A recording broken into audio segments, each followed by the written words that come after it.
আসসালামু আলাইকুম। কি অবস্থা সবার? সবাই কেমন আছেন? আশা করি সবাই ভালো আছেন।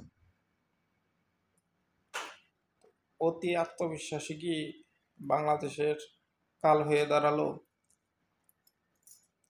আত্মবিশ্বাস ভালো, কিন্তু অতি আত্মবিশ্বাস ভালো না।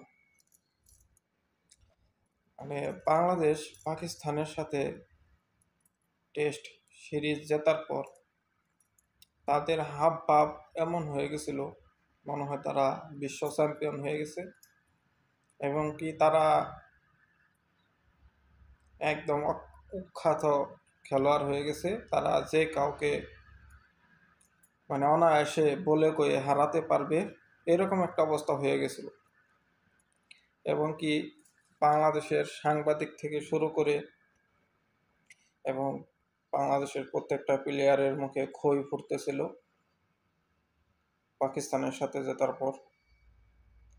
কিন্তু বর্তমান ভারতের সাথে কি অবস্থা আপনারা সবাই দেখছেন, যে 4 দিনেই টেস্ট খেলা শেষ। 4 দিন তাও পুরানা, 3 দিন এবং লাঞ্চের পরে চতুর্থ দিন, লাঞ্চের আগেই খেলা শেষ।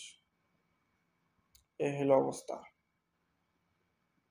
এক একজনের আউটের ধরন দেখলে মনে হয় তারা আউট হওয়ার প্রতিযোগিতা নিয়েই নামছে।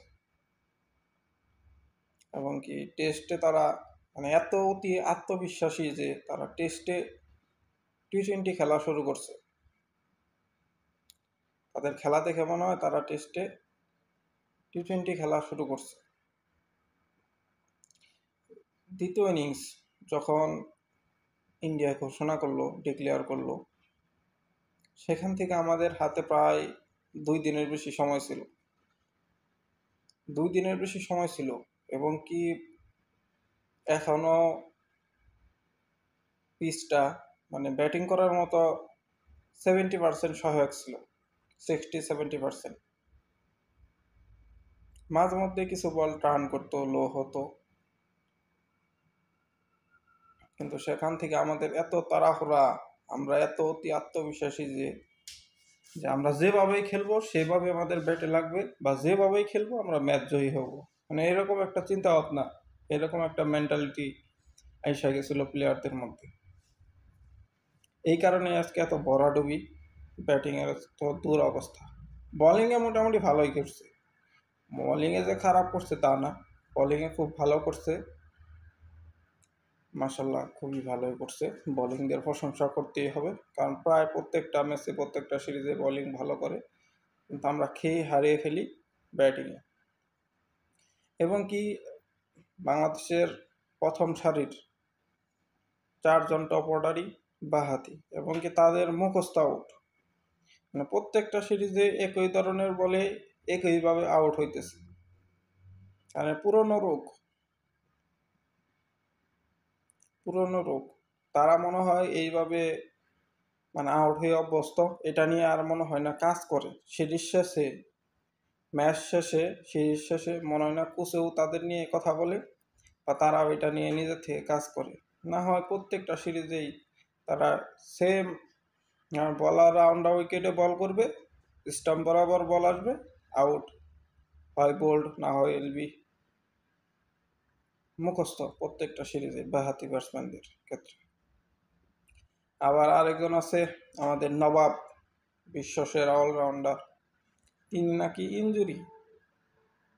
তো তিনি একটা সময় বলছিল যে ইনজুরি নিয়ে খেলা, দেশের সাথে দলের সাথে প্রতারণা করা। তো সে নিজে এখন ইনজুরি নিয়ে খেলতেছে, তার চোখে সমস্যা, হেলমেট ঠিক থাকে না, হেলমেট ফিতে কামড়ে ধরে রাখছে, তার নাকি হাতে সমস্যা, হাতের আঙ্গুলে রেসপন্স পায় না, ফিল পায় না। তো এটা কি সে জানায় নাই? টিম ম্যানেজমেন্টকে জানায় নাই? ক্যাপ্টেন কোচ জানে না? এবং কি জানার পরেও কেন একজন আনফিট খেলোয়াড় দলে থাকবে, একাদশে থাকবে? দলে তো তার থেকেও ফিট খেলোয়াড় আছে। এবং কি টেস্টে মানে নাম্বার 1 ধরতে গেলেই সেরা একজন স্পিনার তাইজুল ইসলাম, সে আছে দলে, নাইম ইসলাম আছে। বাঁহাতি দরকার, তাইজুল ইসলাম বাঁহাতি, তা তারপরেও কেন আনফিট খেলোয়াড়?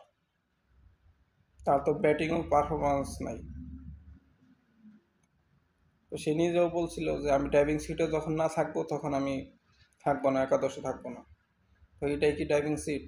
ব্যাটিংয়ে পারতেছেন না, বোলিংয়ে পারতেছেন না, এবং কি আনফিট হয়ে খেলতেছেন, এটা কি দেশের সাথে প্রতারণা না?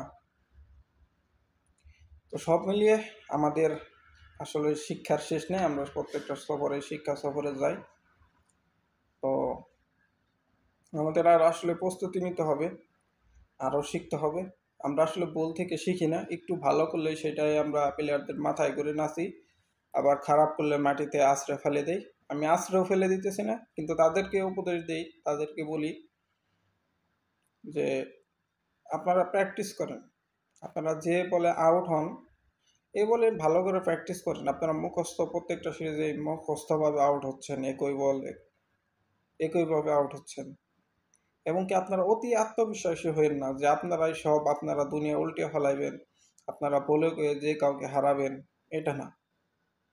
একটা দলকে যে কোনো ছোট হোক বড় হোক, হারানোর মেন্টালিটি থাকা ভালো, আত্মবিশ্বাস থাকা ভালো, কিন্তু অতি আত্মবিশ্বাসী হয়ে যা তা খেললেই আপনারা ম্যাচ জিততে পারবেন এরকম না।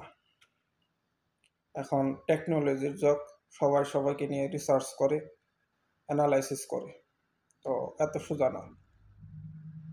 তো ভিডিওটি আর লম্বা করবো না, ভিডিওটি এখানেই শেষ করছি।